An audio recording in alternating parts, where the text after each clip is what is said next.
Hello friends, welcome to wifi study changing the way of learning. स्वागत है आप सभी का इंडिया के number 1 study channel wifi study में। तो दोस्तों, जैसा कि आप लोग जानते हैं, डेली शाम को 4 बजे अपनी क्लास होती है। इस क्लास का नाम ही दोस्तों हैवी ड्राइविंग श्रृंखला है। बिल्कुल साइंस के आप लोग हैवी ड्राइवर बनने वाले हो कम समय में। एक क्लास में एक चैप्टर हम लोग कंप्लीट करते हैं। ओ, ये डाइजेस्टिव सिस्टम कहां से आ गया?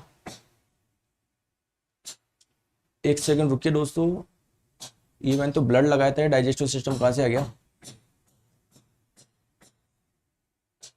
चेक करते हैं अंदर का कंटेंट क्या है।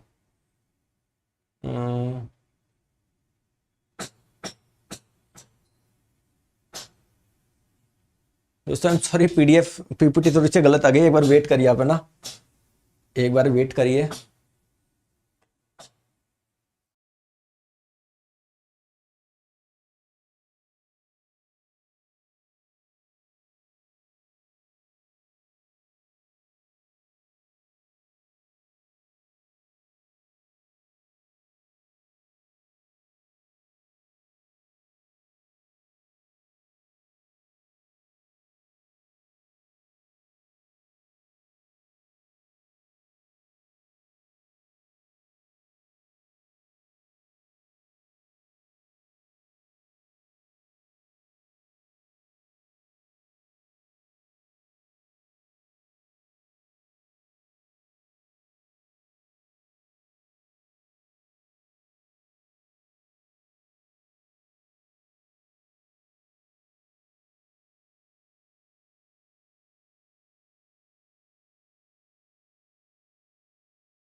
तो दोस्तों, गलती से फाइल गलत आ गई थी, ठीक है।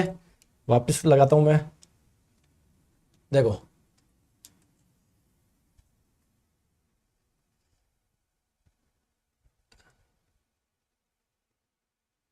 चलिए, ठीक है, तो फिर से स्टार्ट करते हैं ऐसे। तो hello friends, welcome to wifi study changing the way of learning. स्वागत है आप सभी का इंडिया के number 1 study channel wifi study में। दोस्तों, जैसा कि आप लोग सभी जानते हैं, डेली शाम को 4 बजे क्लास होती है, जहां पर हम लोग साइंस का एक क्लास में एक चैप्टर कंप्लीट करते हैं। आज हम लोग करने वाले हैं ब्लड, रक्त। बहुत इंपॉर्टेंट है आप लोगों का ब्लड।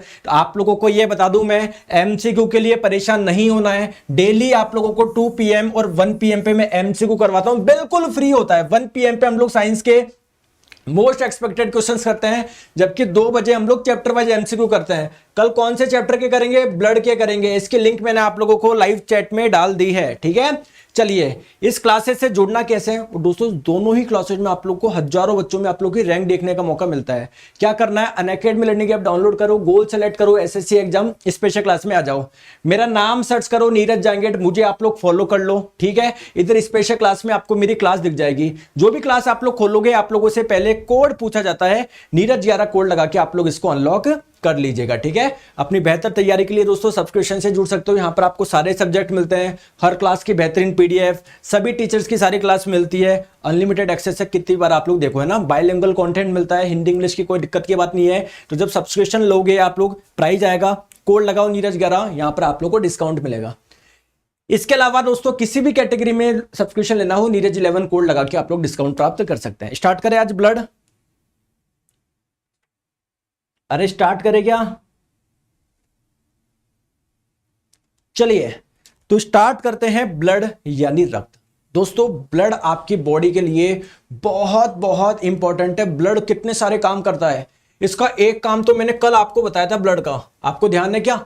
इस ब्लड का यानी रक्त का एक काम मैंने आप लोगों को क्या बताया था? एक काम क्या था आप लोगों को पता है? आप लोगों को एनर्जी के लिए क्या चाहिए होती है? ऑक्सीजन चाहिए होती है। क्या चाहिए होती है? ऑक्सीजन।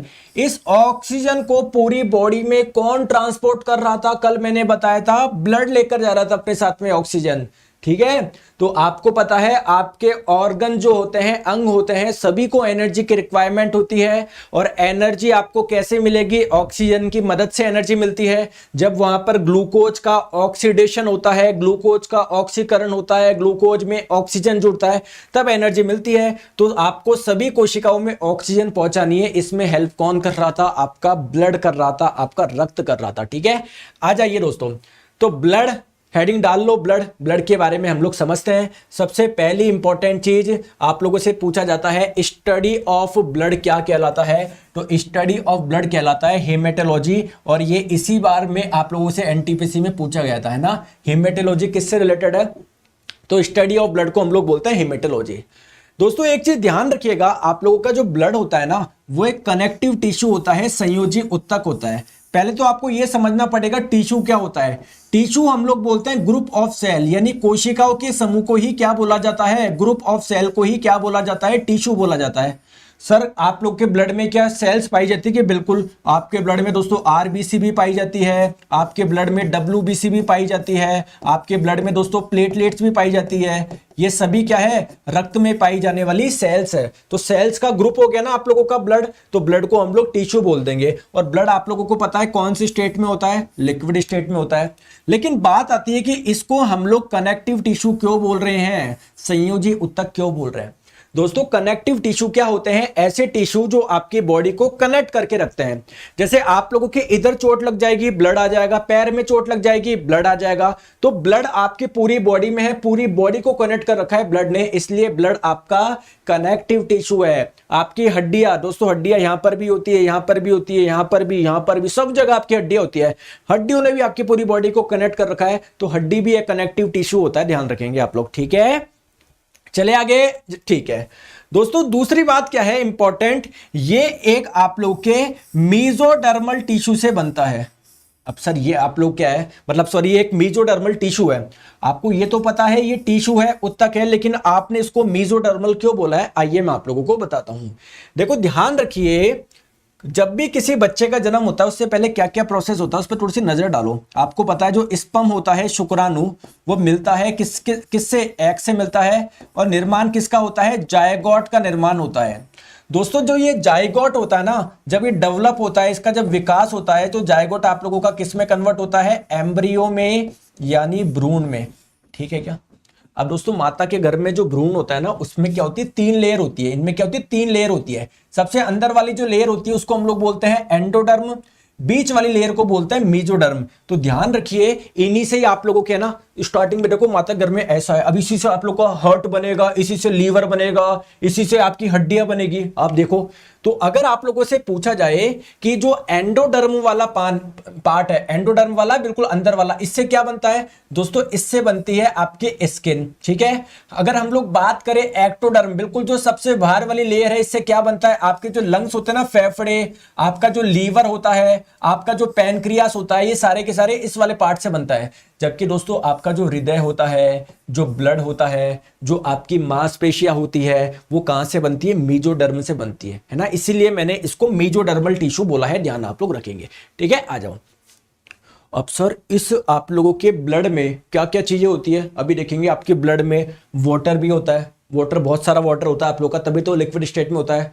ऑक्सीजन भी होती है। ये ऑक्सीजन क्या कर रही है दोस्तों? जैसे जैसे ब्लड फ्लो होता है, ऑक्सीजन पूरी अंगों में आप लोगों का जाता है और वहां पर क्या मिलती है? वहां पर एनर्जी मिलती है आपको। ठीक है, और जब भी एनर्जी मिलती है, कार्बन डाइऑक्साइड का निर्माण होता है। कल मैंने आपको रेस्पिरेटरी सिस्टम वाले में पढ़ाया था, तो कार्बन डाइऑक्साइड भी कहां पर आ जाती है? ब्लड में आ जाती है। तो जैसे जैसे ब्लड ऊपर आता है, तो इस ब्लड में जो कार्बन डाइऑक्साइड होती है वो आपका लंग्स वहां से निकाल लेता है और आप लोग के बाहर निकाल लेता है। क्लियर है क्या? तो बहुत सारी चीजें होती है, इसमें मिनरल्स होती है। जो भी आप लोग भोजन करोगे, जब इसका पूर्णतः डाइजेशन हो जाएगा, जैसे कार्बोहाइड्रेट खाया, इसका पूर्णतः डाइजेशन हो जाएगा, तब क्या मिलेगा? ग्लूकोज मिलेगा। तो ग्लूकोज आपके कहां पर आ जाता है? आपके ब्लड में आ जाता है। आपने कोई विटामिन खाया, वो कहां पर आ जाता है? आपके ब्लड में आ जाता है। तो जैसे जैसे ब्लड आपका सर्कुलेट करता है पूरी बॉडी में, विटामिन जो भी इंपॉर्टेंट पोषक तत्व है पूरी बॉडी में पहुंच जाते हैं। अरे बात क्लियर है क्या?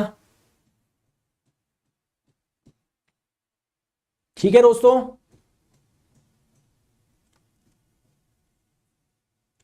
ये मंजू कुमारी जी बोल रही है जी, जूही सिस अभी कहां पर हो? जूही सिस अपने करियर की तरफ है, पढ़ाई कर रही है। बट मैं आपका बता सकता हूं आप कहां पर हो। आप अपने दोस्तों बिल्कुल फेलियर की तरफ हो। ठीक है, तो जूही का भी मैंने बता दिया, आपका भी बता दिया। पढ़ लिया, पढ़ ले आप। जूही कहां से हो? राधिका तुम कहां से हो? पवन तुम कहां से हो? तो पवन कहां से है? पवन अगर मान लीजिए कोलकाता से हो जाएंगे तब आपका क्या मतलब होगा? राजस्थान से होंगे तब क्या मतलब होंगे? आपका ध्यान है इधर पढ़ाई करना, पढ़ाई में ध्यान देते नहीं हो। ये कहां से है वो? तो माता पिता तो सोचते हैं हमारा बेटा पढ़ रहा है या हमारी बेटी पढ़ रही है, आवाज मत करो, सबको बंद कर रखो, वो पढ़ रहा है। क्या पता बच्चा तो अंदर आके कमेंट कर रहा है, भाई तू कहां से है, मैं कहां से हूँ। इस चक्कर में तुमने घर वालों को काम और अटका रखा है। बेचारे घर वाले कुछ काम करते हैं, कुछ आवाज नहीं होने दे रहे क्योंकि यार बेटा पढ़ रहा है, बेटी पढ़ रही है, और आप ऐसी हरकतें कर रहे हो आगे। ठीक है, आ जाओ। नेक्स्ट हम लोग बात करते हैं ब्लड के फॉर्मेशन में। सर ब्लड का फॉर्मेशन कहां पर होता है? तो जो आपकी हड्डियां होती है ना, आपकी हड्डी के अंदर एक स्पॉन्ज सा पार्ट होता है, बिल्कुल है ना, ऐसे गुदगुदा सा, जिसको हम लोग बोलते हैं बोन मैरो, अस्थि मज्जा। तो आप लोगों का आंसर होगा बोन मैरो में निर्माण होता है। अगर गर्भ में पूछे गर्भ में निर्माण कहां पर होता है, तो दोस्तों दो जगह होता है, एक तो स्प्लीन में, प्लीहा में, और लीवर में। ठीक है, ठीक है। अगर बात करी जाए सर हमारी बॉडी का टोटल परसेंटेज, देखो इस बार के एनटीपीसी में पूछा गया था, तो आपकी बॉडी का जो भी वेट है, फॉर एग्जांपल अगर आप लोग 100 किलोग्राम आप लोग का द्रव्यमान है, तो इसमें 7 से 7.5 किलोग्राम आपकी बॉडी में क्या होगा? ब्लड होगा। तो आपकी पूरी बॉडी का 7 से 7.5% क्या होता है? आप लोग के खून होता है। और सर अगर लीटर में बात करें तो मेल में जो ब्लड का वॉल्यूम होता है, ठीक है, वो 5 से 6 लीटर होता है, और फीमेल में होता है 4 से 5 लीटर। ध्यान रह जाएगा क्या? चले आगे, आ जाओ। अब नेक्स्ट हम लोग बात करते हैं सर ब्लड का कलर कैसा होता है। ब्लड का कलर हम लोग सभी जानते हैं, ब्लड का कलर होता है लाल। लेकिन दोस्तों ये लाल कलर का कारण क्या होता है, इसको समझिए। देखो आपके ब्लड में क्या पाई जाती है? आरबीसी भी पाई जाती है, डब्ल्यूबीसी भी पाई जाती है, प्लेटलेट्स भी पाई जाती है। जैसे ये ट्यूब है, इस ट्यूब में आपका ब्लड फ्लो हो रहा है, ये देख पा रहे हो आप लोग लाल कलर की इसको बाहर निकाल के देखोगे तो ये आपकी क्या है? आरबीसी है, रेड ब्लड सेल है, लाल रक्त कोशिका है। इस लाल रक्त कोशिकाओं में एक प्रोटीन पाया जाता है, इस प्रोटीन का नाम होता है हीमोग्लोबिन। और इस हीमोग्लोबिन की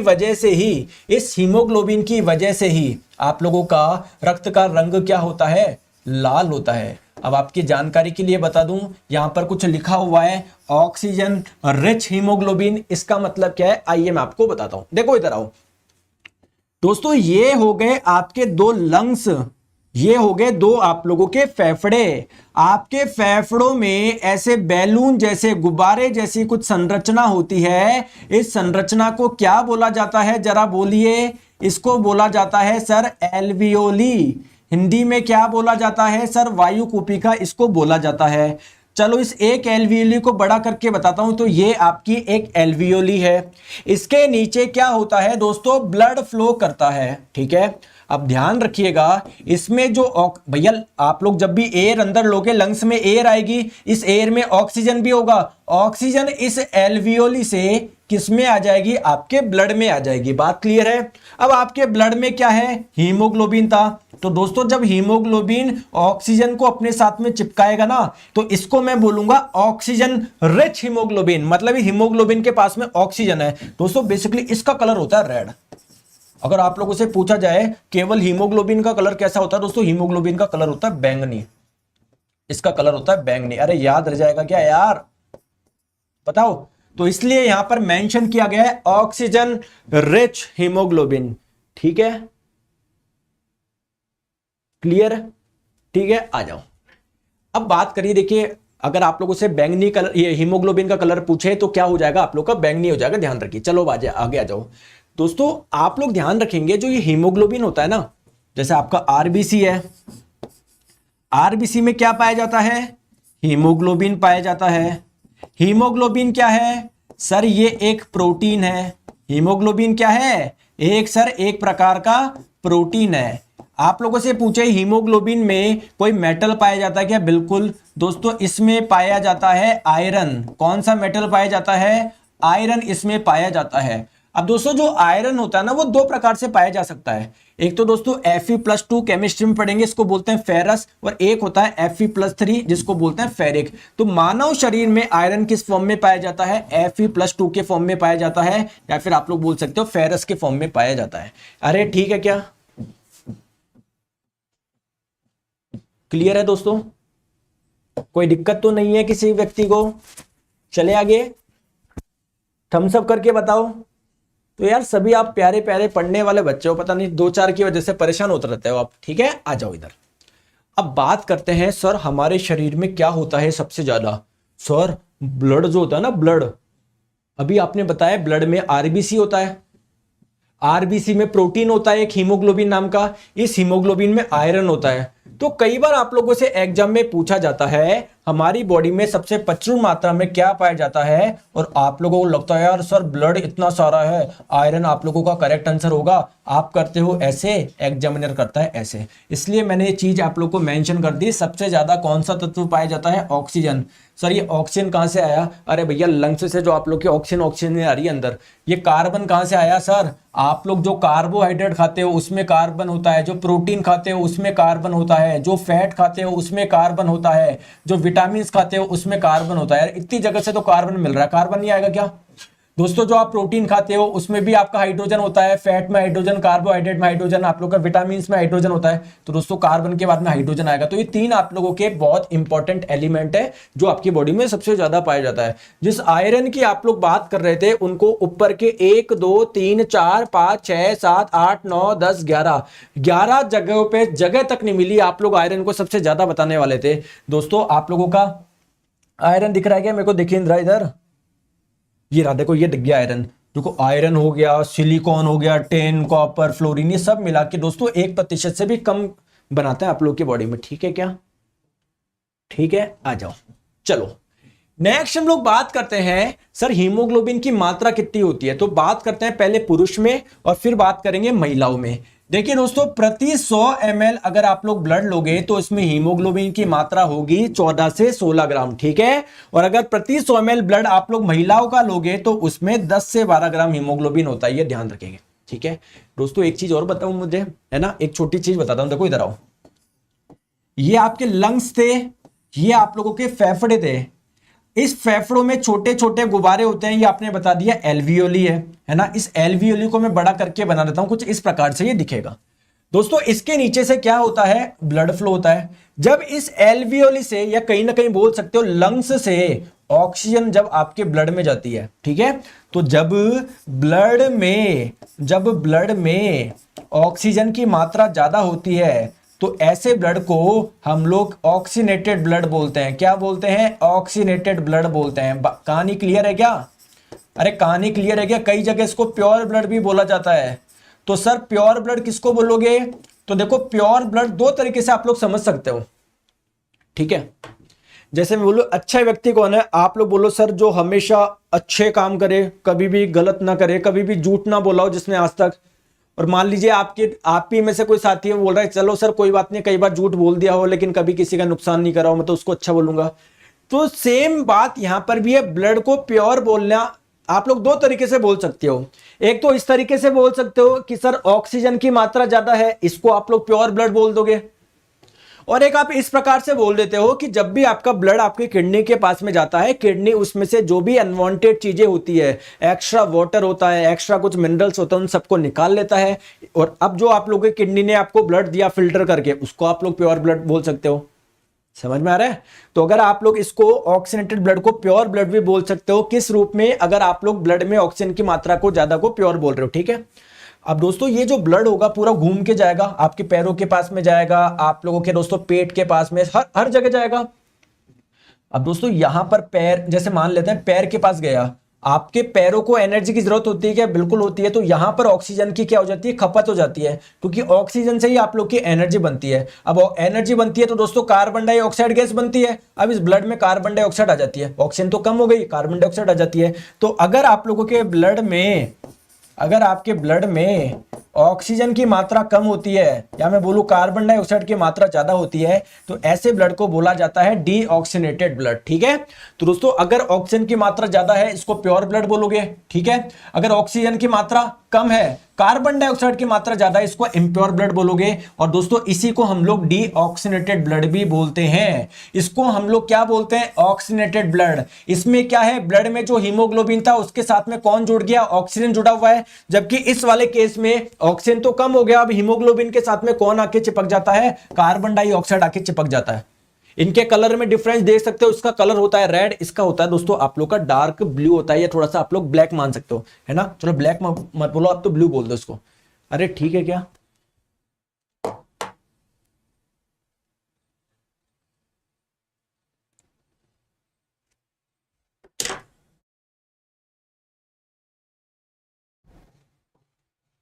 ये देखो दो चार को ब्लॉक करवाते हैं इधर, है ना। मैं सोचा यार क्या करे यार, चलो ब्लॉक करवा ही देता है ना।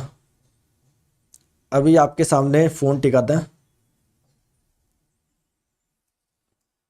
ये पहाड़ी वाले बाबा, ये दो चार है ना।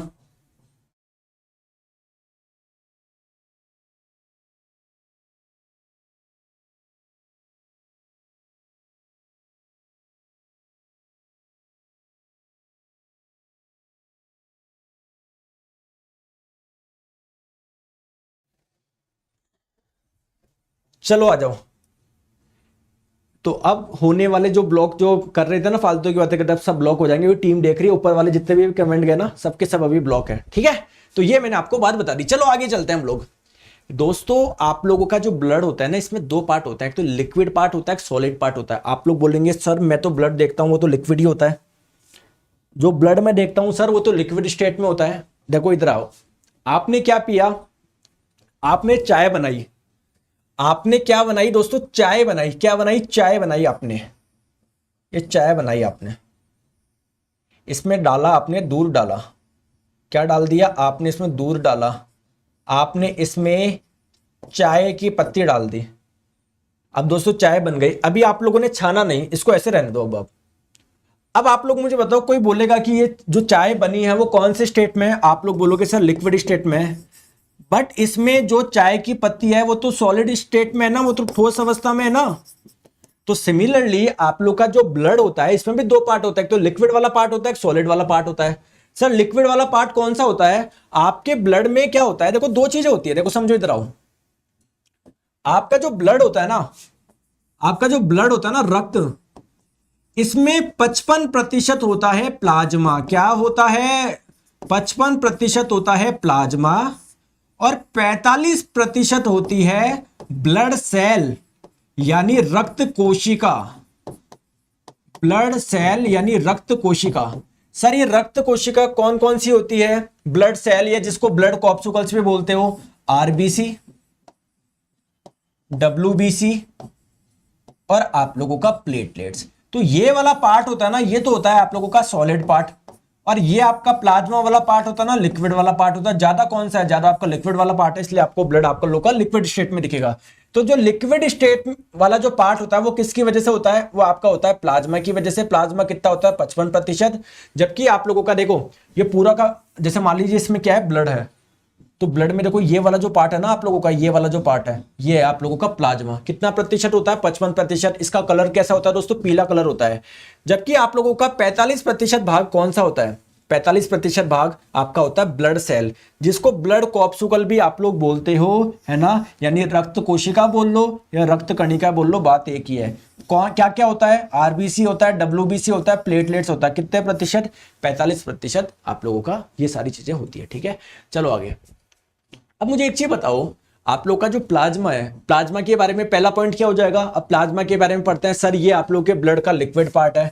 ठीक है, ये आपके ब्लड का लिक्विड पार्ट है। ऊपर आप लोग देख पा रहे हो, ये है आप लोग का प्लाज्मा, है ना, जो आप लोग येलो कलर का से देख पा रहे हो। अगर इसका कलर आप लोगों से पूछे, इसका कलर होता है हल्का पीला। आप लोगों से पूछे इसका जो कलर होता है वो कौन से पिगमेंट की वजह से होता है, तो ध्यान आप लोग रखिएगा कि एक पिगमेंट क्या होता है, आप लोगों के वर्णक कुछ पदार्थ होते हैं, किसी पदार्थ को हम लोग पिगमेंट बोल सकते हैं अगर उसकी वजह से कोई ना कोई कलर मिल रहा है। जैसे पौधों को हरा कलर जो मिलता है वो क्लोरोफिल की वजह से मिलता है, तो क्लोरोफिल को हम लोग पिगमेंट बोल देंगे। तो इसके लिए पीले रंग के लिए कौन सा पिगमेंट रिस्पॉन्सिबल है, आप लोग बोलेंगे बिलीरुबिन। ये बिलीरुबिन का निर्माण कहां से होता है, आप लोग बोलोगे लीवर से यानी यकृत से। समझ में आ गया। सर इस प्लाज्मा में क्या क्या होता है, देखो अभी प्लाज्मा कैसा पार्ट है, आपका लिक्विड वाला पार्ट है ना। देखो प्लाज्मा आपका लिक्विड वाला पार्ट है ना, इसमें सबसे ज्यादा क्या होता है दोस्तों, रुको इधर बता दो। आपका जो प्लाज्मा होता है ना, इसमें 90% के आसपास, 90% के आसपास क्या होता है, पानी होता है। इसमें 90% के आसपास क्या होता है दोस्तों, 90 से 92% क्या हो जाएगा, इसमें पानी हो जाएगा। इसमें कुछ प्रोटीन पाए जाते हैं 8 से 9%, ठीक है। आप लोगों के कुछ आयंस, कुछ ग्लूकोज, जैसे आपको पता है जो भी आप लोग भोजन का पाचन करोगे, कार्बोहाइड्रेट खाया तो इसका पूर्णतः पाचन हो जाएगा, किसमें कन्वर्ट हो जाएगा, ग्लूकोज। ग्लूकोज आपके किस में आता है दोस्तों, ब्लड में आता है, रक्त में आता है। बेसिकली रक्त के कौन से पार्ट में आता है, प्लाज्मा में आता है, ठीक है। तो अब ये वाला पार्ट इंपॉर्टेंट है, आप लोगों से पूछा जाता है बताइए आपके ब्लड के प्लाज्मा में कौन कौन से प्रोटीन पाए जाते हैं, ठीक है। तो आइए मैं आप लोगों को प्रोटीन के नाम बता रहा हूं। ये 3 प्रोटीन आप लोगों को ध्यान रखना है, कौन कौन से। एक तो आपका हो जाएगा फाइब्रिनोजन, ठीक है। एक आपका हो जाएगा दोस्तों ग्लोबुलिन, एक आप लोगों का हो जाएगा एल्ब्यूमिन। ये तीनों प्रोटीन आप लोगों के पाए जाते हैं किसमें पाए जाते हैं, आपके प्लाज्मा में पाए जाते हैं। दोस्तों ये जो फाइब्रिनोजन होता है ना, ये आपका ब्लड क्लॉटिंग में सबसे इंपॉर्टेंट होता है। ब्लड क्लॉटिंग में सबसे इंपॉर्टेंट प्रोटीन आप लोगों से पूछा जाए, ब्लड क्लॉटिंग में सबसे इंपॉर्टेंट प्रोटीन, तो उसका आंसर क्या हो जाएगा आप लोगों का, फाइब्रिनोजन। ये फाइब्रिनोजन सबसे इंपॉर्टेंट प्रोटीन होता है आप लोगों के ब्लड की क्लॉटिंग में। आगे हम लोग देखेंगे ब्लड की क्लॉटिंग कैसे होती है, इसमें फाइब्रिनोजन सबसे इंपॉर्टेंट प्रोटीन है, ठीक है। आ जाओ अब नेक्स्ट बात करते हैं, हम लोगों ने सॉलिड वाले पार्ट, सॉरी लिक्विड वाले पार्ट की बात करी, अब बात करते हैं सॉलिड वाले पार्ट की। सॉलिड वाला पार्ट कौन सा होता है, ब्लड सेल होता है, रक्त कोशिका, जिसको आप लोग ब्लड कॉप्सूकल्स भी बोल सकते हो। टोटल ब्लड का कितना प्रतिशत होता है, 55%। जरा मुझे बताओ ब्लड सेल में क्या क्या आता है, आपके ब्लड सेल में आरबीसी भी आ जाएगी, लाल रक्त कोशिका भी आ जाएगी, डब्ल्यूबीसी श्वेत रक्त कोशिका भी आ जाएगी, और प्लेटलेट्स जिसको हम लोग हिंदी में बिंबाणु भी बोलते हैं, ठीक है। अब आइए एक एक के बारे में समझते हैं। पहले समझेंगे आरबीसी के बारे में, फिर समझेंगे डब्ल्यूबीसी के बारे में, फिर समझेंगे प्लेटलेट्स के बारे में, और मैं आपको डब्ल्यूबीसी के प्रकार भी बताऊंगा। डब्ल्यूबीसी आपके 5 प्रकार के होते हैं, monocyte, lymphocyte, eosinophil, basophil, neutrophil. तो सबसे पहले हम लोग समझते हैं आरबीसी के बारे में। हेडिंग आप लोग डाल लो, आरबीसी यानी लाल रक्त कोशिका, ठीक है। बहुत बढ़िया, बहुत बहुत बहुत बढ़िया। चले आगे, चलो आ जाओ। अब दोस्तों ध्यान रखेंगे, आप लोगों से सबसे पहला क्वेश्चन पूछा जाता है, आरबीसी का दूसरा नाम क्या है, डब्ल्यूबीसी का दूसरा नाम क्या है, आप लोग के प्लेटलेट्स का दूसरा नाम क्या है। तो दोस्तों जो आरबीसी होती है, इसका दूसरा नाम क्या होता है, एरिथ्रोसाइट होता है। दूसरा नाम क्या होता है, एरिथ्रोसाइट होता है। डब्ल्यूबीसी का जो दूसरा नाम होता है वो होता है ल्यूकोसाइट, और प्लेटलेट्स का जो दूसरा नाम होता है वो क्या होता है, जरा मुझे बताओ, इसका होता है थ्रोम्बोसाइट। तो अभी डब्ल्यूबीसी और प्लेटलेट्स बिल्कुल भूल जाइए, केवल आप ध्यान रखिए आरबीसी। तो आरबीसी का दूसरा नाम क्या होता है, एरिथ्रोसाइट होता है, ध्यान आप लोग रखो, ठीक है। अगर आप लोगों से पूछा जाए कि आप लोगों का जो लाल रक्त कोशिका है, अभी मैंने आप लोगों को बताया इसको लाल रक्त कणिका भी बोला जाता है, रेड ब्लड सेल को रेड ब्लड कॉप्सूकल्स भी बोल रहे हो, ऐसा क्यों बोला जा रहा है, आइए मैं आप लोगों को बताता हूं। देखो छोटी सी चीज, देखो इधर आओ, जो आपकी ब्लड सेल होती है ना, देखो इधर मुझे बताओ दोस्तों, जो बंदर होता है ना, जब आप लोग उसको मान लीजिए कोको कोला की बोतल दे दी आपने, तो वो बिल्कुल प्रॉपरली वैसे खोल लेगा ना। अरे भैया अगर आप किसी और जानवर के सामने रख दो, लेट सपोज आपने भैंस के सामने रख दिया, तो भैंस उसको ऐसे खोलेगी क्या, ऐसे 2 टांगों पे खड़ी होकर ऐसे खोलेगी क्या, फिर पिएगी क्या, नहीं, वो तो ऐसे जीभ से चाटने की कोशिश करेगी उसको। अगर बंदर को दोगे तो बंदर बिल्कुल आराम से खोलेगा, बिल्कुल पिएगा जैसे इंसान पीते हैं। तो क्या आप लोग बंदर को इंसान बोल दोगे क्या, आप बोलोगे देखो सर अपनी जैसे कर रही है, हमारे हृदय में 4 चैम्बर होते हैं सर, उसके हृदय में भी 4 चैम्बर है। बट दोस्तों वो सेम थोड़ी, उसकी पूछ है अपने पूछ थोड़ी है। तो सेम चीज ध्यान रखोगे, आप लोग कोशिका किसको बोलते हो सर? कोशिका में बताऊं क्या क्या होता है। जैसे कोई भी कोशिका होती है सर, उसमें न्यूक्लियस होता है, केंद्रक होता है, ठीक है। उसमें सर माइटोकॉन्ड्रिया होता है। हम लोग जब सेल वाला चैप्टर पढ़ेंगे तब पढ़ेंगे, अभी ज्यादा बोल नहीं सकता मैं, लेकिन आपने आई होप ये नाम सुना होगा। एक तो न्यूक्लियस सुना होगा, माइटोकॉन्ड्रिया सुना होगा। लेकिन मेरे प्यारे दोस्तों, जो आप लोगों का आरबीसी होता है ना, इस आरबीसी में ना ही माइटोकॉन्ड्रिया पाया जाता और ना ही न्यूक्लियस पाया जाता, केंद्रक पाया जाता। तो यार अब इसको हम लोग बोल दे क्या? इसको सेल बोलना अच्छा रहेगा क्या कोशिका? नहीं सर, तो इसको कोशिका बोलना सही नहीं रहेगा। इसलिए लाल रक्त कोशिका को हम लोग लाल रक्त कणिका के नाम से भी जानते हैं। अरे बात समझ में आई क्या? बात समझ में आई या नहीं आई बताओ? बात समझ में आ गई? आ गई। अब सर आरबीसी के बारे में कुछ और पॉइंट आप लोग बताइए। आरबीसी यानी लाल रक्त कोशिका के बारे में कुछ और भाई पॉइंट बताइए। दोस्तों ये बात समझ में आया क्या? जल्दी से बताओ, जल्दी से बताओ। ये बात समझ में आई है नहीं आई? भावना जी ने बोला बंदर ने काटा एक बार। ओके, अरे ये बात समझ में आई है नहीं आई?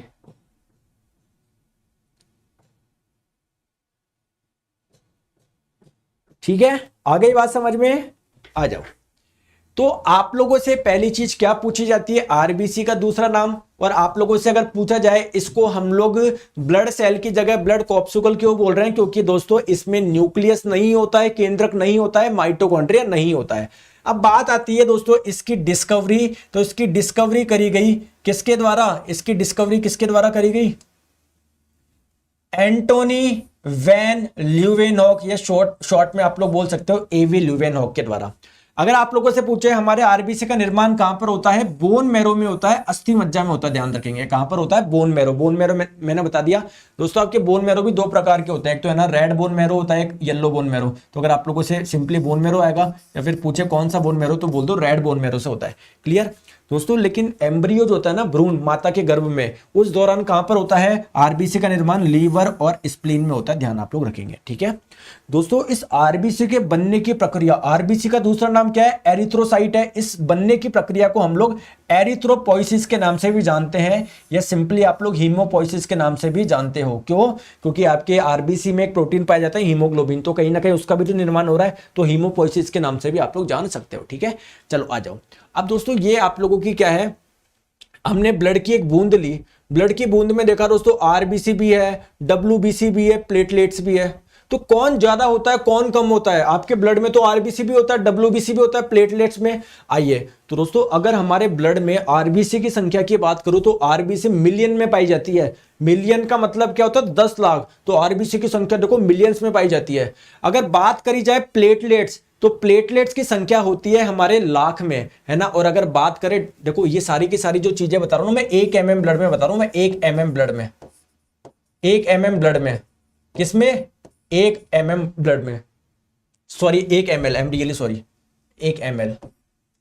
मिलीमीटर तो भैया लंबाई को मापने के लिए इस्तेमाल होता है, ठीक है। तो 1 ml ब्लड में बात कर रहा हूं मैं। अगर 1 ml ब्लड लोगे, उसमें आरबीसी मिलियंस में होती है, प्लेटलेट लाख में होता है, और डब्ल्यूबीसी हजारों में होती है। क्लियर है क्या?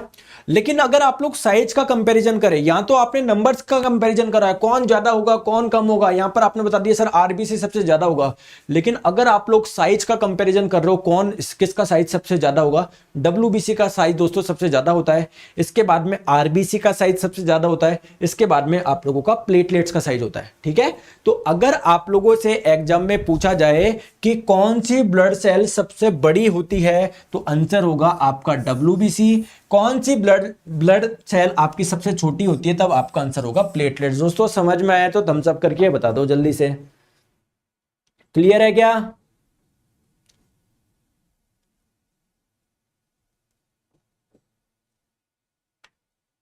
रुद्र प्रताप जी बोल रहे हैं, नीरज भैया मेरे टेक्निकल का पेपर है 25 जुलाई को और मुझे केमिस्ट्री पढ़नी थी आपसे, पर भैया मुझे आपकी केमिस्ट्री वाली क्लास नहीं मिल रही है। रुद्र जी मंडे को सुबह 9:30 बजे से क्लास स्टार्ट होगी केमिस्ट्री, आप लोग ज्वाइन कर सकते हैं, ठीक है। मंडे से स्टार्ट करेंगे सुबह 9:30 बजे केमिस्ट्री, ठीक है, ठीक है। अब आइए बात करते हैं, मैंने आप लोगों को बताया था पिछली स्लाइड पे क्या बताया था, जल्दी से मुझे बताओ। 1 ml ब्लड में बात करें तो WBC हजारों में होती है, प्लेटलेट्स लाख में होती है, RBC मिलियंस में होती है। तो देख लीजिए आप लोग के white blood cell, red blood cell और प्लेटलेट की अगर हम लोग बात करें तो मैन और वुमेन दोनों में मैं बताता हूं, आपको डाटा याद नहीं रखना, बस ये ध्यान रखो। देखो पर ml की बात करें WBC 1000 में पाई जा रही है 5 से 10,000, ठीक है। अगर आप लोग बात करोगे दोस्तों RBC 10 की पावर 6 का मतलब क्या होता है 1 मिलियन, तो दोस्तों 4.5 से 5.5 मिलियन के आसपास। अगर हम लोग बात करें प्लेटलेट्स, तो प्लेटलेट्स आप लोगों का किस में पाया जा रहा है दोस्तों, लाख में पाया जा रहा है। 10 की पावर 5 का मतलब होता है लाख। जैसे हमें 4 लाख है तो 5 जीरो लगाते हो ना, 1 2 3 4 5, तो ये 5 जीरो को 10 की पावर 5 लिख सकते हो ना, तो ये आप लोग की लाख ही तो आ गया आप लोगों का, ठीक है। तो एक चीज ध्यान रखेंगे दोस्तों, छोटी सी बात यहां पर आप लोग नोट कर पा रहे होंगे ना, इधर देखो, इधर आओ। सबसे ज्यादा क्या है आप लोग का, RBC ज्यादा है सर, फिर आप लोगों का, फिर आपका WBC है, फिर आप लोग का sorry I am really sorry RBC है, फिर आप लोगों का प्लेटलेट्स हो जाएगा, फिर आप लोग का WBC हो जाएगा। अगर संख्या के आधार पर बात करें तो अगर आप लोग रेशियो लोगे ना दोस्तों, ध्यान रखोगे RBC WBC और प्लेटलेट्स, अगर रेशियो पूछा जाए कि ब्लड में RBC WBC और प्लेटलेट्स का रेशियो क्या होता है, तो ये होता है आप लोगों का 600:1:40। अगर आप लोगों के ब्लड में WBC की मात्रा ज्यादा हो जाती है ना, तो दोस्तों ध्यान रखिए आप लोगों को ब्लड कैंसर हो जाता है। क्या हो जाता है, ब्लड कैंसर। और दोस्तों ब्लड कैंसर का नाम क्या होता है, ल्यूकेमिया। क्या होता है, ल्यूकेमिया होता है। सर दिखते कैसे है, तो देखिए मेरे प्यारे दोस्तों, ये है आपका RBC, देख पा रहे हो क्या, देख पा रहे हो क्या, बिल्कुल ये जो देख पा रहे हो ये है आप लोगों का प्लेटलेट और ये है आप लोगों का WBC। कुछ ऐसे दिखते हैं, कैसे दिखते हैं, कुछ ऐसे दिखते हैं।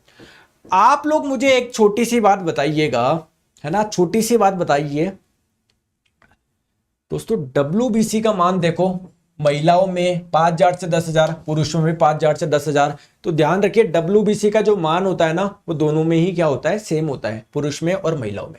चलो आ जाओ, ठीक है। और सॉरी, और प्लेटलेट्स में भी देखो 1.4 से 4, 1.4 से 4। जबकि RBC की मात्रा क्या है, पुरुषों में ज्यादा है महिलाओं के कंपैरिजन में, लेकिन WBC और प्लेटलेट्स की मात्रा दोनों में समान होती है। लिख लो दोस्तों, WBC और प्लेटलेट जो होता है ना, पुरुष में और महिलाओं में समान होता है। प्रति ml ब्लड में जितना आप लोग का WBC और प्लेटलेट्स महिलाओं के ब्लड में, उतना ही WBC और प्लेटलेट्स पुरुषों के ब्लड में। हाँ, RBC की मात्रा ज्यादा होती है, ठीक है। तो अगर मेल की बात करें तो लगभग 4.5 से 5.5 मिलियन, और महिलाओं की बात करें लगभग 4 से 5, है ना। तो पुरुषों में ज्यादा है, जबकि WBC और प्लेटलेट्स की मात्रा बिल्कुल बराबर है। दोस्तों लाइफ स्पैन की बात करें, बहुत इंपॉर्टेंट है भैया। RBC का आपका जन्म हो गया, फॉर्मेशन हो गया, कितने समय तक इनकी लाइफ रहती है, 120 दिन तक रहती है। इसके बाद में क्या होता है दोस्तों, इनकी डेथ हो जाती है। कहां पर, लीवर में और स्प्लीन में, ठीक है।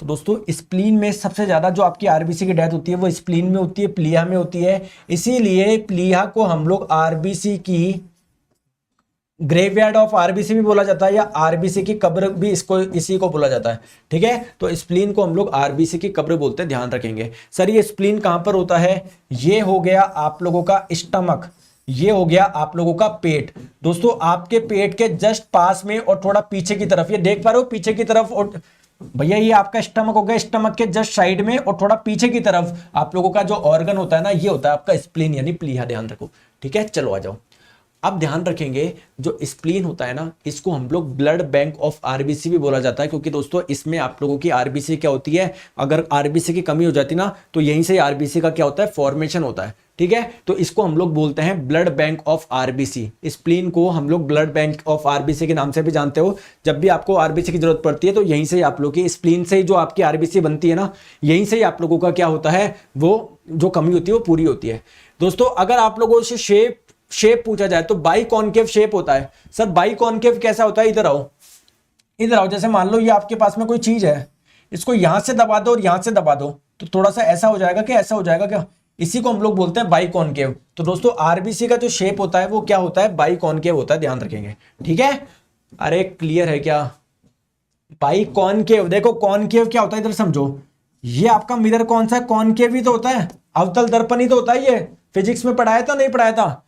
तो दोस्तों अगर आप लोगों का ऐसा कुछ इधर और मिल जाए, तो देखो एक कॉनकेव इधर आ गया, एक कॉनकेव इधर आ गया, इसको हम लोग बोलते हैं बाई कॉनकेव। तो RBC का शेप ऐसा ही होता है, ध्यान रखेंगे, ठीक है।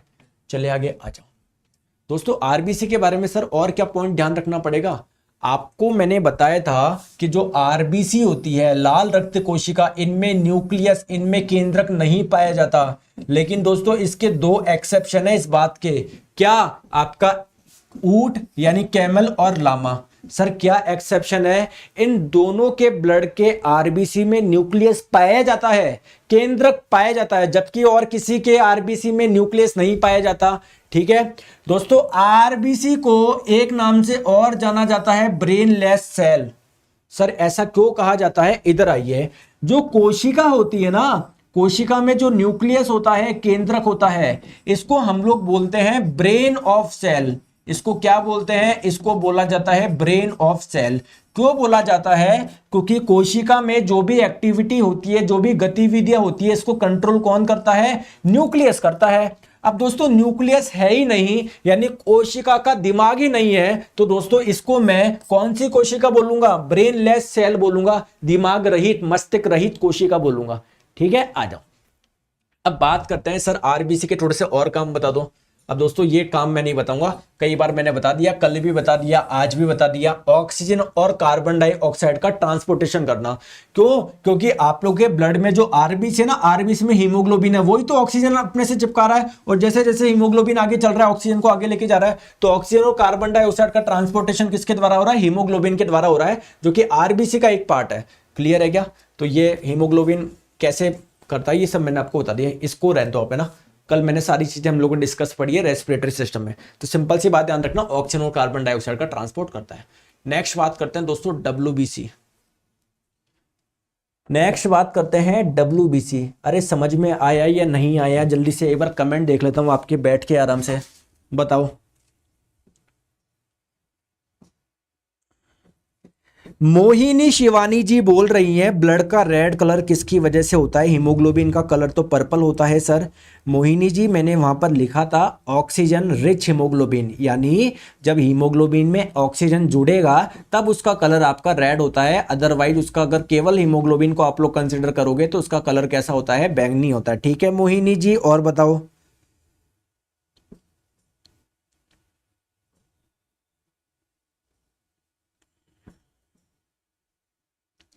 रोशन जी बोल रहे हैं सर नींद आ रही है। रोशन जी नींद आ रही है तो थोड़ा सा मैं उपाय बता रहा हूँ। घर पे जाइए, बेड पे लेटिए, बढ़िया पंखा कूलर एसी जो हो वो चलाइए, कंबल ओढ़ के सो जाइए और बढ़िया नींद आएगी, है ना। आप लोग अपना इधर भी एफर्ट लगा रहे हो कि सर थोड़ा सा रुक जाऊं, ठीक है, तो इधर भी काम पूरा ढंग से हो नहीं पा रहा, तो आप लोग एक काम तो ढंग से कर लो, ठीक है। नरेंद्र कुमार जी बोल रहे हैं सर आपकी क्लास का नोटिफिकेशन क्यों नहीं आता? दोस्तों नोटिफिकेशन दिमाग में सेट कर लो, शाम को 4 बजे होती है।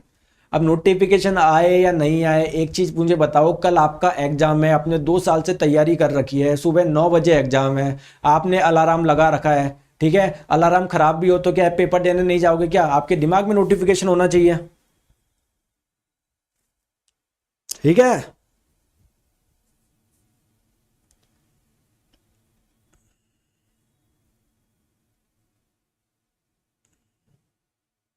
चलो आ जाओ, पढ़ लो, ठीक है, पढ़ लो, बहुत बड़ा है अभी। अब डब्ल्यूबीसी आरबीसी से भी बड़ा है, आ जाओ।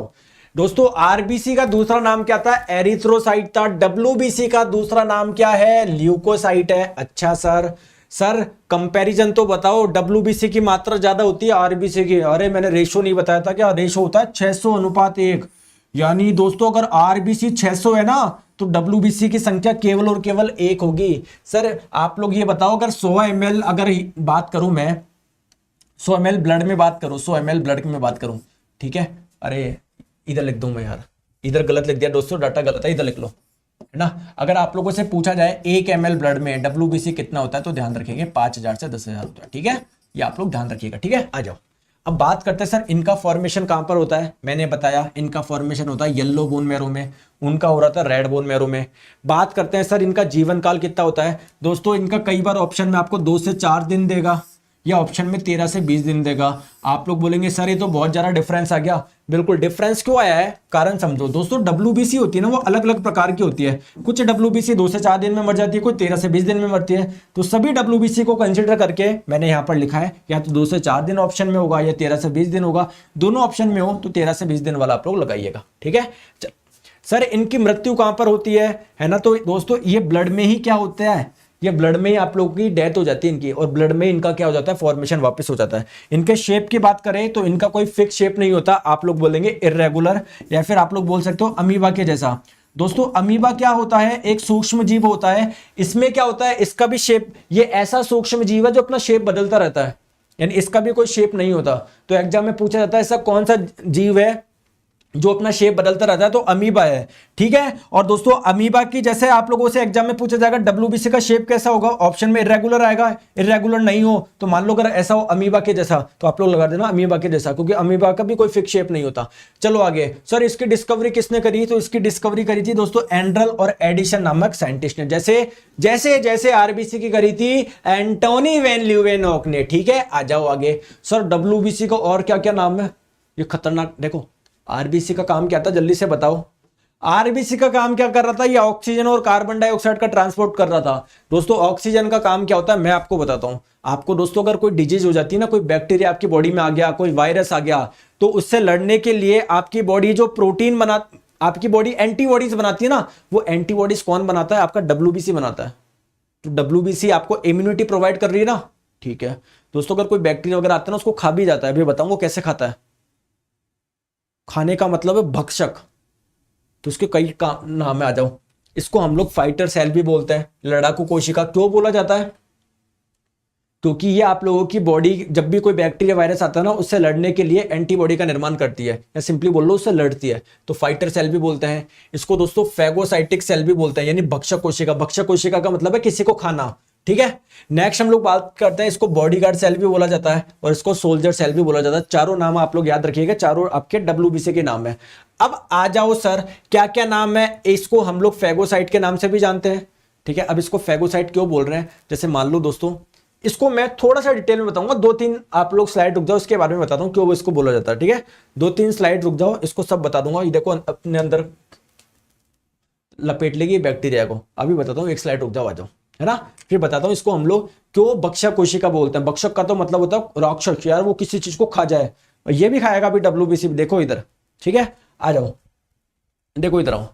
दोस्तों आपके WBC है ना, मेनली 2 टाइप के होते हैं। एक तो होता है दोस्तों ग्रेनुलोसाइट्स, और एक होते हैं आप लोगों के एक होते हैं आपके अग्रेनुलोसाइट्स। मैं क्या बोल रहा हूं दोस्तों, आप लोग के जो WBC होता है ये 2 प्रकार के होते हैं जनरली, एक ग्रेनुलोसाइट्स, एक होता है अग्रेनुलोसाइट्स। ग्रेनुलोसाइट्स भी 3 प्रकार के होते हैं, न्यूट्रोफिल, इजोनोफिल और बेसोफिल। जबकि एग्रेनुलोसाइट्स 2 प्रकार के होते हैं, मोनोसाइट और लिम्फोसाइट। सर चक्कर क्या है, ये मोनोसाइट लिम्फोसाइट चक्कर क्या है, आइए मैं इसको समझाता हूं। ये प्रकार है ना, आइए हम लोग समझते हैं। इधर आ जाओ, इधर आ जाओ, देखो इधर आ जाओ। देखो WBC के बारे में एक एक पॉइंट हम लोग लिखते हैं यहां पर। आ जाओ जल्दी से आ जाओ दोस्तों। RBC का शेप कैसा था, बाइकॉनकेव था सर, द्विअवतलाकार था। WBC का शेप कैसा होता है सर, इरेगुलर होता है, अनियमित होता है। या फिर आप लोग कैसे बोल सकते हो सर, अमीबा जैसा इसका शेप होता है, क्योंकि अमीबा भी एक ऐसा सूक्ष्म जीव है जो अपना शेप बार बार बदलता रहता है, ठीक है। ठीक है सर, WBC आप लोगों के कितने प्रकार के होते हैं, 2 प्रकार के होते हैं। एक मैंने आपको बताया ग्रेनुलोसाइट यानी आप लोगों का कणिका युक्त, एक होता है अग्रेनुलोसाइट्स यानी अकणिका युक्त। आपकी जानकारी के लिए बता दूं, जो मोनोसाइट होता है, लिम्फोसाइट, वो कैसे होता है, अग्रेनुलोसाइट्स होते हैं, ठीक है। तो ये जो मोनोसाइट थे, मोनोसाइट था और आपका लिम्फोसाइट था, ये कौन से होते हैं, अग्रेनुलोसाइट्स होते हैं। यानी इसको हम लोग क्या बोलते हैं, अग्रेनुलोसाइट्स, अकणिका युक्त। और जो आपके इजनोफिल, बेसोफिल, न्यूट्रोफिल होते हैं, ये कैसे होते हैं, ग्रेनुलोसाइट्स होता है। ग्रेनुलोसाइट्स का मतलब क्या है, इसमें आप लोगों को इसको हिंदी में बोलते हैं अकणिका युक्त। अब इसको ऐसा बोला क्यों जा रहा है, इसका कारण मैं आपको बताता हूं। इसका मैं कारण आपको बताता हूं, देखो इधर आओ दोस्तों। ध्यान से अगर आप लोग देखोगे, अगर ध्यान से आप लोग देखोगे, इसमें आपको एक से अधिक दिख रहा है ना, एक से अधिक न्यूक्लियस दिख रहा है ना। तो दोस्तों ग्रेनुलोसाइट्स वाले जो WBC होता है ना, इसमें एक से अधिक न्यूक्लियस होता है, एक से अधिक न्यूक्लियस होते हैं, एक से अधिक न्यूक्लियस होते हैं, एक से अधिक केंद्रक होते हैं। एक तो ये कारण है इसको ग्रेनुलोसाइट्स बोलने का, सॉरी अरे कणिका युक्त होगा है ना, कणिका युक्त। ठीक है, दूसरा कारण क्या होता है दोस्तों, डब्ल्यूबीसी में ना कुछ कण जैसे स्ट्रक्चर पाए जाते हैं, ग्रेनुल जैसे, देखो ग्रेनुल जैसे, ग्रेनुल जैसे देखो, देख पा रहे हो छोटे छोटे, ये देख पा रहे हो ग्रेनुल, छोटे छोटे कण देख पा रहे हो क्या, तो उसमें छोटे छोटे कण से पाए जाते हैं, इसलिए हम लोग इनको बोलते हैं ग्रेनुलोसाइट्स। कौन कौन से होते हैं ग्रेनुलोसाइट्स, कणिका युक्त, इजनोफिल, बेसोफिल और न्यूट्रोफिल। जबकि इनमें आपके मोनोसाइट में और लिम्फोसाइट में से ग्रेनुल्स ऐसे कण जैसे स्ट्रक्चर नहीं होते हैं, इसलिए इसको एग्रेनुलोसाइट्स बोलते हैं। ठीक है, कुल मिला के आपको ध्यान रखना है जो डब्ल्यूबीसी है वो आपके 5 प्रकार के हो गए। कौन कौन से, monocyte, lymphocyte, eosinophil, basophil, neutrophil. ठीक है, अब आ जाओ दोस्तों, आपसे पूछा जाए सबसे बड़ा डब्ल्यूबीसी कौन सा होता है, आपका आंसर होगा मोनोसाइट। अगर आप लोगों से पूछा जाए सबसे बड़ा डब्ल्यूबीसी कौन सा होगा, लार्जेस्ट डब्ल्यूबीसी कौन सा होगा, जरा बताओ, मोनोसाइट होगा। दोस्तों आपके ब्लड में तो आरबीसी भी पाई जाती है, आपके ब्लड में तो डब्ल्यूबीसी भी पाई जाती है, आपके ब्लड में तो प्लेटलेट्स भी पाई जाती है। क्या मैं सही बोल रहा हूं क्या? आपके ब्लड में 3 प्रकार की सेल पाई जाती है, कोशिका, एक तो आरबीसी पाई जाती है, एक डब्ल्यूबीसी पाई जाती है, एक प्लेटलेट्स पाई जाती है। इसमें से सबसे बड़ा साइज किसका था, डब्ल्यूबीसी का था। संख्या के आधार पर नहीं, साइज के अकॉर्डिंग पूछ रहा हूं। सबसे बड़ा आप लोगों का ब्लड सेल, सबसे बड़ा आप लोगों की ब्लड में पाई जाने वाली कोशिका कौन सी थी, आरबीसी थी, डब्ल्यूबीसी थी, प्लेटलेट्स, डब्ल्यूबीसी थी। तो अगर आप लोगों से पूछा जाए लार्जेस्ट ब्लड सेल का नाम बताओ, तो आपका आंसर क्या होना चाहिए सर, डब्ल्यूबीसी होना चाहिए। अब दोस्तों डब्ल्यूबीसी भी 5 प्रकार का है, उसमें से भी सबसे बड़ा कौन सा है, मोनोसाइट है। तो मोनोसाइट आप लोगों का लार्जेस्ट ब्लड सेल भी बन गया और आपका लार्जेस्ट डब्ल्यूबीसी भी बन गया। भैया आपके ब्लड में आरबीसी, डब्ल्यूबीसी, प्लेटलेट्स पाए जाते हैं, इसमें से सबसे बड़ी ब्लड सेल कौन सी होती है, डब्ल्यूबीसी। अब डब्ल्यूबीसी भी 5 प्रकार का होता है, इसमें से भी सबसे बड़ा कौन सा है, आप लोगों का मोनोसाइट है। तो मोनोसाइट आप लोगों का दोस्तों लार्जेस्ट डब्ल्यूबीसी तो बनाई, साथ में लार्जेस्ट ब्लड सेल भी बन गया। दोस्तों कहानी क्लियर है तो थम्स अप करके बताओ, जल्दी से बताओ, कहानी क्लियर है तो थम्स अप करके बताओ, जल्दी से बताओ, जल्दी से। ये बात समझ में आई या नहीं आई, जल्दी से बताओ। अरे ये बात समझ में आई या नहीं आई, जल्दी से बताओ। ये बात समझ में आई या नहीं आई, आ गई ये बात समझ में, ठीक है सर। दोस्तों अगर आपसे पूछा जाए कि जो डब्ल्यूबीसी होता है वो तो 5 प्रकार का होता है sir, monocyte, lymphocyte, eosinophil, basophil, neutrophil. अगर पूछा जाए कि साइज में सबसे बड़ा कौन सा है, आपने बताया सर मोनोसाइट। अगर साइज में सबसे छोटा पूछे, सबसे छोटा डब्ल्यूबीसी पूछे, स्मॉलेस्ट डब्ल्यूबीसी आप लोगों से पूछे, तो आपका आंसर क्या हो जाएगा, लिम्फोसाइट। लेकिन अगर सबसे छोटी स्मॉलेस्ट ब्लड सेल पूछे, गलती से आप लोग लिम्फोसाइट मत लगा लेना। दोस्तों आपके ब्लड में कौन कौन सी कोशिका पाई जाती है, आरबीसी, डब्ल्यूबीसी, प्लेटलेट्स। इसमें से सबसे बड़ी कौन सी थी, डब्ल्यूबीसी। सबसे छोटी कौन सी थी, प्लेटलेट्स थी। तो अगर सबसे छोटी ब्लड सेल पूछे तो आपका आंसर होगा प्लेटलेट्स। अगर पूछा जाए सबसे छोटी डब्ल्यूबीसी, तब आपका आंसर होगा लिम्फोसाइट। अरे बात क्लियर है क्या, दोनों चीजें समझ में आ गई, कंफ्यूज मत हो जाना, ध्यान रखना आगे। चलो आगे हम लोग बात करते हैं। दोस्तों आपने मोनोसाइट को और लिम्फोसाइट को, मोनोसाइट को और लिम्फोसाइट को क्या बोला था, एग्रेनुलोसाइट्स बोला था क्या? अरे इनको आपने अकणिका युक्त बोला था क्या, एग्रेनुलोसाइट्स बोला था क्या? इसका कारण मैंने क्या बताया था, 2 कारण बताए थे। एक तो क्या, इनमें दोस्तों एक ही न्यूक्लियस होता है, एक ही केंद्रक होता है। किसमें, मोनोसाइट में भी एक होता है, लिम्फोसाइट में भी एक होता है।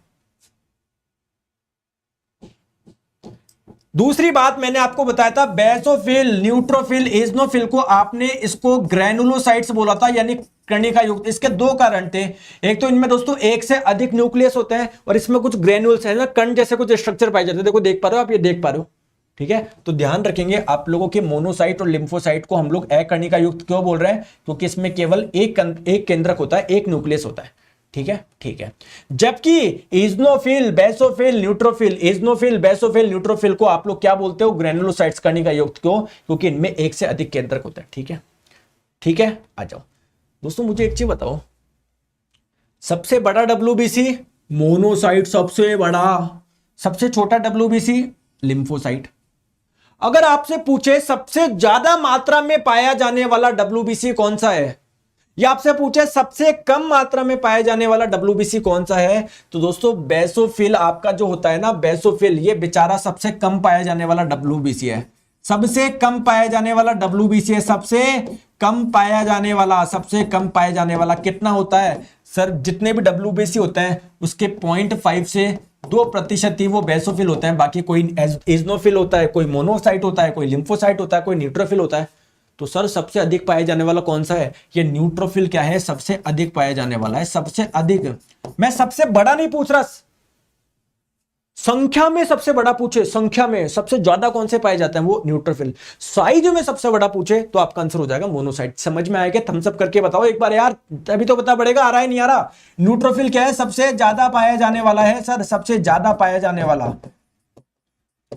कितना सर? 50 से 70% होता है, ये मान लो 50 से 70%, जबकि ये 0.5 से 2% ही है। ठीक है, क्लियर है क्या? क्लियर है, क्लियर है, क्लियर है, जल्दी से बताओ। ठीक है दोस्तों, आपने मुझे बताया WBC आप लोगों को इम्यूनिटी प्रोवाइड करता है। अरे तभी तो आपने इतने बड़े बड़े नाम दे दिए इसको, सोल्जर ऑफ सैनिक, पता नहीं क्या बोला, लड़ाकू, फाइटर सेल, आपने नाम दे दिया, पता नहीं क्या क्या नाम दे दिया आपने, बहुत खतरनाक खतरनाक नाम दे दिया आपने। अब इसके काम तो देख ले, आ जाओ दोस्तों। एक चीज मुझे बताओ, जब आप लोग किसी डस्ट वाली जगह पर जाते हो, जैसे मान लो दिवाली की सफाई हो रही है, डस्ट वाली जगह जाते हो, आपको खांसी आती है क्या? आपको छींक आती है क्या? आपको लगता है ऐसा क्यों आ रहा है यार, मुझे छींक क्यों आ रही है? लेकिन दोस्तों वो छींक जो आ रही है, खांसी जो आ रही है ना, बहुत अच्छी चीज है वो, क्योंकि दोस्तों वो डस्ट पार्टिकल भी आप लोगों को क्या कर सकते हैं? आपको नुकसान पहुंचा सकते हैं। तो जो आप लोगों को खांसी आ रही है, जो आपको छींक आ रही है, जो एलर्जी आपको हो रही है ना, वो अच्छी बात है। क्यों सर? क्योंकि जो आप लोगों के एयर के माध्यम से जो डस्ट पार्टिकल अंदर गए थे, अब जो आप छींक रहे हो, जो खांसी हो रही है, वो दोस्तों वो बाहर आ रहा है। तो इसके लिए, इस एलर्जी के लिए इंपॉर्टेंट कौन है? आपका WBC है, क्योंकि WBC कहीं ना कहीं आप लोगों को इम्यूनिटी प्रोवाइड करवा रहा है क्या इन डस्ट पार्टिकल से? अरे बैक्टीरिया वायरस से करवाता है वो तो छोड़ो, इन डस्ट पार्टिकल से, इन निर्जीव से भी क्या करवा रहा है? इम्यूनिटी प्रोवाइड करवा रहा है। कैसे करवा रहा है आइए हम लोग देखते हैं। ठीक है, आ जाओ। देखो दोस्तों, आपके क्या पाया जाता है? आपका जो WBC होता है 5 प्रकार का होता है, monocyte, lymphocyte, eosinophil, basophil, neutrophil. सबसे पहले हम लोग बात करते हैं इन 2 WBC की, एजनोफिल और बेसोफिल। अच्छा मुझे बताओ, फोटो देख के समझ में आ रहा है क्या कि ये आपके ग्रेनुलोसाइट्स है या अग्रेनुलोसाइट्स है? फोटो देख के, इस फोटो में दोस्तों कुछ ग्रेनुल जैसे कुछ स्ट्रक्चर पाए जा रहे हैं, कुछ कण जैसे। अरे ये सारी, ये कौन सा होगा? ये ग्रेनुलोसाइट्स होगा, ग्रेनुलोसाइट होगा ये, कणिका युक्त। कणिका युक्त के बारे में मैंने कुछ बातें बताई थी आपको, बताई थी ना सर? इनमें एक से अधिक न्यूक्लियस होता है, इनमें एक से अधिक न्यूक्लियस होता है, एक से अधिक केंद्रक होता है। बताई थी नहीं बताई थी यार? भूल जाते हो आप, भूल जाते हो आप। ठीक है, क्लियर है? कोई दिक्कत, कोई परेशानी नहीं है सर? इन दोनों के बारे में खास बात क्या है? इजनोफिल और बेसोफिल के बारे में सर, ये इजनोफिल होते हैं ना, और ये जो बेसोफिल, ये जो 2 WBC होते हैं ना, ये आपको निर्जीव से इम्यूनिटी प्रोवाइड कराता है। निर्जीव का मतलब क्या? जैसे बैक्टीरिया, बैक्टीरिया तो सजीव है। सजीव किसको बोलते हो? जिसमें कोशिका पाई जाती है। बैक्टीरिया तो आप लोगों का सजीव है। कोई फंगस हो गया वो भी सजीव है। ये किससे रक्षा करता है, किससे इम्यूनिटी देता है? निर्जीव से। निर्जीव का मतलब क्या? जैसे मान लीजिए दोस्तों कोई डस्ट पार्टिकल हो गया, कोई धूल का कण हो गया, डस्ट पार्टिकल हो गए। ठीक है, आ जाओ। सर कैसे प्रोवाइड करवाता है आइए मैं आपको बताता हूं। देखो दोस्तों, जब भी आप लोगों के बॉडी में कोई डस्ट पार्टिकल एंटर करता है, कोई निर्जीव वस्तु है ना, इसको निर्जीव बोल रहे हैं, वस्तु मत बोलो, वस्तु वर्ड सही नहीं रखेगा, सिर्फ निर्जीव बोल दो ना, इसको हटा दो, है ना, वस्तु हटा दो आप, है ना। तो आप लोग ध्यान रखेंगे, जब भी आपके बॉडी में कोई निर्जीव यानी कोई भी आप लोगों का ऐसा है ना जिसमें लाइफ नहीं होती है ना, आप लोग का नॉन लिविंग थिंग एंटर करती है ना, तो दोस्तों आपसे पूछा जाए उसको पहचानने का काम कौन करता है? उसे पहचानने का काम कौन करता है? उसको पहचानने का काम कौन करता है? बेसोफिल करता है। तो बेसोफिल कहीं ना कहीं आप लोगों को इम्यूनिटी में मदद कर रहा है क्या? अब आप लोग बोलोगे सर पहचानने से ही इम्यूनिटी मिल जाती है क्या? मैंने देख लिया वो चोर है, मेरी उससे रक्षा हो जाएगी क्या? आ जाओ, दोस्तों पहचानने के बाद में क्या होता है, बेसाफिल्स इसको देख लेगा, इन्फेक्शनरी पार्टिकल्स को पहचान लेगा, मतलब जिसकी वजह से आपको कुछ इन्फेक्शन हो सकता है, और आप लोगों की बॉडी में एक हिस्टामिन नाम का केमिकल का स्त्राव करता है, यानी निकालता है। सर इस हिस्टामिन से क्या होता है, हिस्टामिन से क्या होता है दोस्तों, ये हिस्टामिन आपके इज़्नोफिल को एक्टिवेट कर देता है, इस इज़्नोफिल को एक्टिवेट कर देता है। और दोस्तों जैसे ही आप लोगों का इज़्नोफिल एक्टिवेट होता है, आप लोगों को दोस्तों एलर्जी होती है। एलर्जी का मतलब आपको छींक आएगी, आपको खांसी आएगी, जिससे धूल के कण बाहर आ जाएंगे। तो क्या आप लोगों के इज़्नोफिल और बेसोफिल इम्यूनिटी से, मतलब आपको निर्जीव से इम्यूनिटी दिलवा रहे क्या? बताओ बताओ जल्दी से, अरे बताओ जल्दी से, समझ में आई है नहीं आई बात को? ठीक है, आ जाओ नेक्स्ट बात करते हैं। सर हमको निर्जीव से तो मिल गई, सजीव से भी दिलवाओ।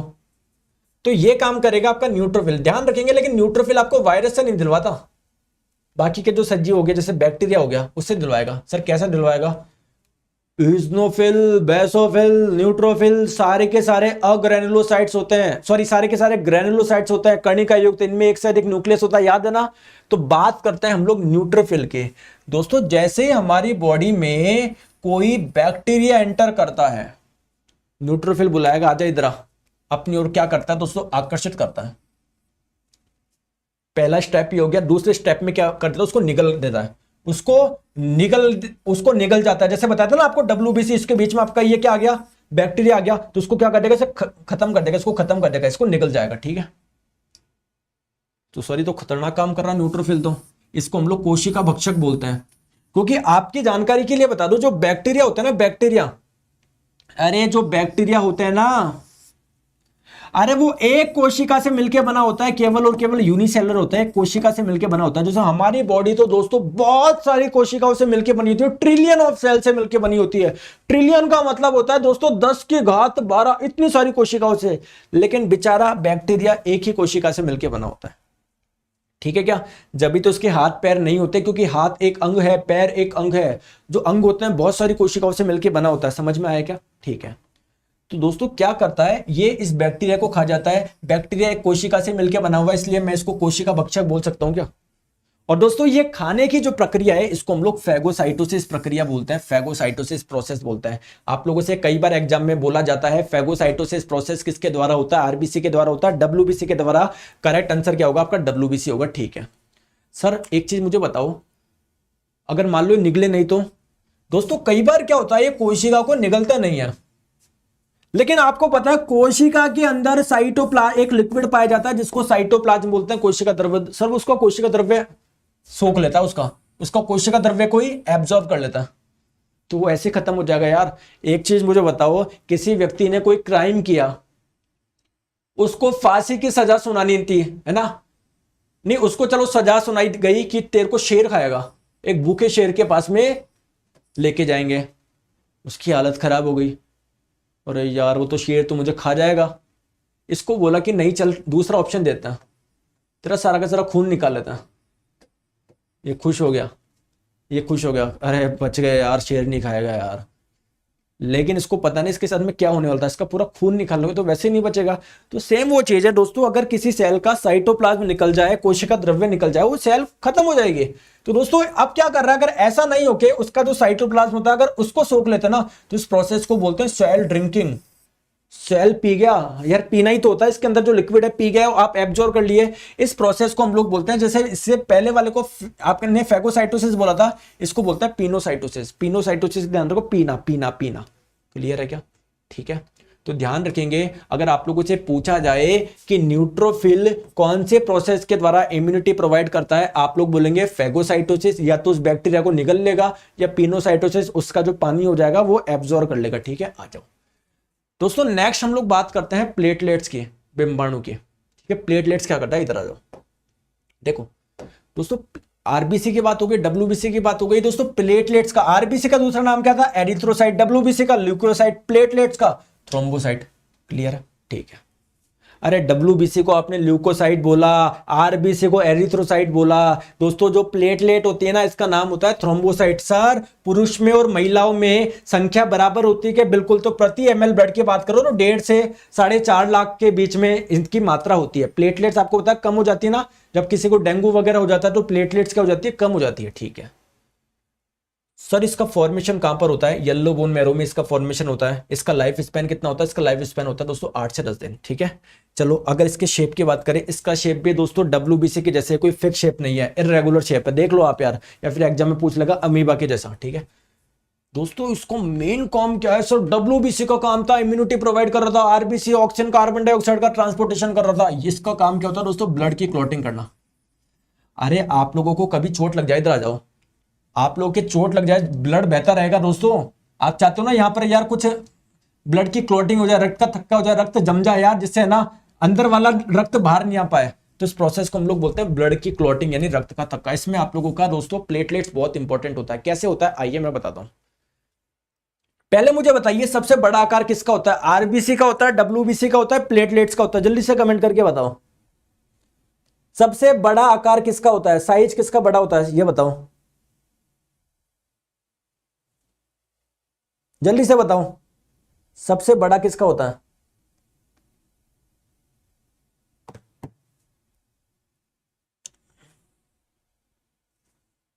सबसे बड़ा आकार किसका होता है,